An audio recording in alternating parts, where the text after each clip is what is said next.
وہ غور سے اس گھر کو دیکھ رہا تھا کہ تبھی اس گھر سے ایک بزرگ باہر آئے اور بولے، بیٹے تم یہاں نئے لگتے ہو، تمہیں اس خطرناک علاقے میں آنے کی کیا ضرورت تھی؟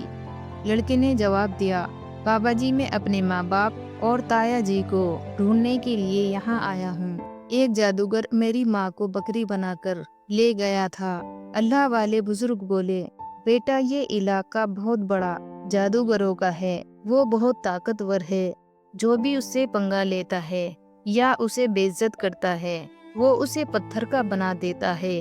یہ جو تم اپنے آس پاس دیکھ رہے ہو یہ سب پتھر کے بن گئے ہیں، یہ بھی کبھی انسان ہوا کرتے تھے، جادوگر نے انہیں پتھر بنا دیا۔ کچھ سال پہلے یہاں ایک نوجوان آیا تھا، اس کے بعد اس کے پیچھے اور 2 نوجوان آئے تھے، جادوگر نے انہیں بھی پتھر میں بدل دیا اور اس نے ایک نیک پاکیزہ لڑکی کو بھی 12 سال سے قید کر رکھا ہے۔ وہ جادوگر اس لڑکی سے شادی کرنا چاہتا ہے لیکن وہ لڑکی کسی بھی قیمت پر تیار نہیں ہو رہی ہے۔ بزرگ کی بات سن کر لڑکا سوچنے لگا، یقیناً یہ لڑکی میری ماں ہے اور یہ لوگ میرے ہی پریوار کے لگ رہے ہیں جن لوگوں کو اس جادوگر نے پتھر اور پیڑ بنا رکھے ہیں۔ آخر کار میں نے اپنوں کو ڈھونڈ ہی لیا۔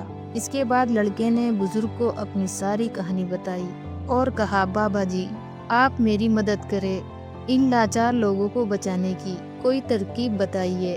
بزرگ جن کی جھوپڑی کو کبھی زینب کی سوتیلی ماں نے جلوا دیا تھا، بزرگ تھوڑے مسکرائے اور بولے، بیٹا اللہ ہمیشہ نیک دل والوں کی مدد کرتا ہے، تمہیں اپنی ہمت نہیں ہارنی چاہیے۔ اللہ والے بزرگ مجبوراً اس خطرناک علاقے میں آ کر رہنے لگے۔ انہوں نے لڑکے سے وعدہ کیا، میں تمہارا ساتھ ضرور دوں گا۔ بزرگ سوچنے لگے، کیا پتا اس لڑکے کی ماں کو چھڑوانے سے باقیوں کو بھی جادوگر کی قید سے آزادی مل جائے گی۔ بزرگ نے باقی گاؤں والوں کو بتایا، یہ میرا پوتا ہے جو دوسرے گاؤں سے مجھ سے ملنے آیا ہے۔ جب جادوگر کو شک ہوا کہ گاؤں میں کوئی نیا لڑکا آیا ہے تو وہ ترنت اللہ والے بزرگ کے پاس پہنچا اور پوچھنے لگا، یہ کون ہے؟ بزرگ نے جواب دیا، یہ میرا پوتا ہے۔ اسی طرح جادوگر اور لڑکے کی ملاقات ہوئی۔ لڑکا اپنی پہچان چھپا کر جادوگر سے ملنے لگا۔ جادوگر نے لڑکے کو دیکھ کر کہا، تم بہت سمجھدار لگتے ہو اور اپنے دادا کی طرح نیک اور معصوم ہو، تم کل میرا ایک کام کرو گے، میں تمہیں ایک عمارت میں بھیجوں گا جہاں ایک لڑکی کو پیغام دینا ہے، میں اس سے شادی کرنا چاہتا ہوں۔ لڑکا سمجھ گیا کہ وہ اپنی ماں سے ملنے جا رہا ہے۔ وہ بہت خوش ہوا اور سوچنے لگا کہ وہ اپنی ماں کے لیے پھول کا گلدستہ لے جائے گا۔ اس نے یوجنا بنائی کہ وقت آنے پر وہ اپنی ماں کو پہچاننے کے لیے اپنی پہچان ظاہر کرے گا۔ زینب کی شادی کے وقت ناصر نے اسے ایک انگوٹھی دی تھی جس پر اس کا نام لکھا ہوا تھا۔ بعد میں زینب نے وہ انگوٹھی اپنے بیٹے کو پہنا دی تھی۔ سالوں کے بعد وہ انگوٹھی بڑھوا کر بنوائی تھی اور لڑکے نے وہ انگوٹھی اب بھی پہنی ہوئی تھی۔ لڑکے سے کہا، اپنی انگوٹھی پھولوں کے گلدستے میں چھپا دو، جب تمہاری ماں اسے دیکھے گی تو وہ ترنت تمہیں پہچان لے گی، لیکن یہ کام آسان نہیں ہوگا۔ جادوگر نے زینب کی نگرانی کے لیے چوکیدار سختی سے نظر رکھے ہوئے تھے اور اللہ والے بزرگ کی بہت عزت کرتے تھے اور ان کے پوتے کو نیک سمجھتے تھے۔ اس نے لڑکی کو گلدستہ دے کر روزانہ زینب کے پاس بھیجنا شروع کر دیا۔ لڑکے کی عمر محض 14 سال کی تھی، اسی وجہ سے جادوگر کو اس پر شک نہیں ہوا۔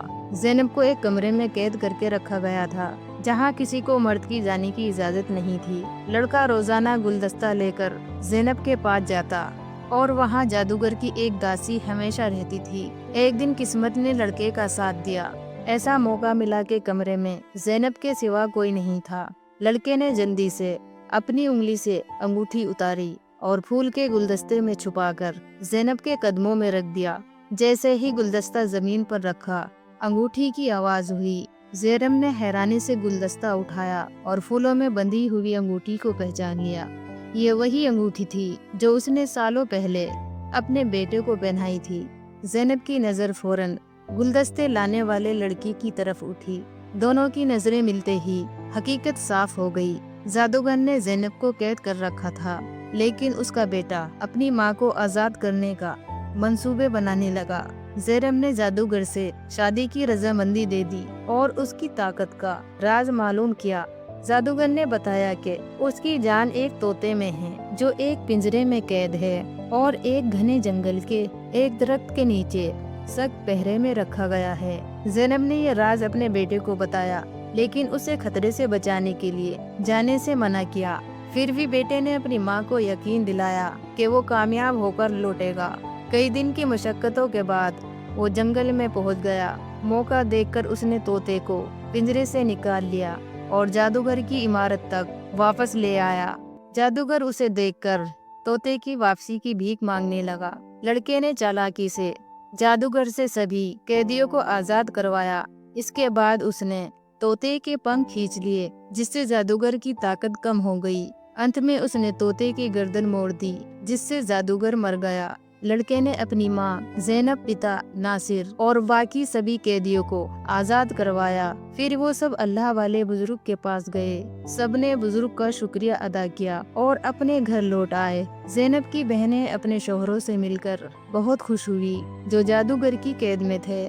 ان کے پتا اپنی بیٹیوں کے کھونے کے غم میں بوڑھے ہو گئے تھے۔ اپنی بیٹیوں کو صحیح سلامت دیکھ کر بہت خوش ہوئے۔ انہوں نے بیٹیوں سے معافی مانگی اور بتایا کہ ان کی بیوی کی سازش کی وجہ سے یہ سب کچھ ہوا تھا۔ بیٹیوں نے اپنے پتا کو تسلی دی اور کہا، ہم اپنی زندگی میں بہت خوش ہیں۔ پتا نے بتایا کہ ان کی سوتیلی ماں جو ان پر ظلم کرتی تھی، ایک گندی بیماری کا شکار ہو کر اس دنیا سے چلی گئی ہے۔ اس کے بعد سب نے خوشی خوشی اور سکون کے ساتھ اپنی زندگی گزارنی شروع کی۔ دوستو، اگر آپ کو یہ سٹوری پسند آئی ہے تو میرے چینل کو سپورٹ کریں۔